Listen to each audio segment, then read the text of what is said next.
না বাবা বল আমি কাজ করবো না বাবা কিন্তু কিন্তু আমার পিতা কোথায় মা হায় ভগবান আমি যখন কি জবাব দিব প্রভু তুমি তার উপায় করে দাও মা তুমি চুপ করে রইলে কেন মা আমার তুমি কাঁদছো কেন মা কেন বাবা আমি কাঁদবো কেন বাবা তোমার তোমার গিয়েছেন তবে বলো বলো মা আমার পিতা কত দূর গিয়েছেন আমি যে গিয়ে তাকে নিয়ে আসবো মা বাবা সে তো অনেক দূর বাবা তুমি চিনতে পারো না বাবা ওই রাস্তায় অনেক বাধা বিঘ্ন আছে না না মা আমি তো আজই যাবো না বাবা হাত আর পাকা হোক তারপরে যাবে বাবা তাহলে হাত পাকা করতেই আমি তো ওই শিকারে যাবো মা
বাবা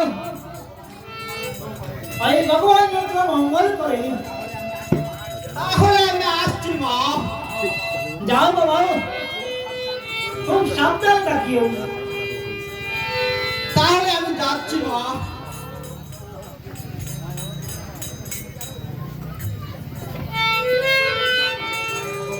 হায় ভগবান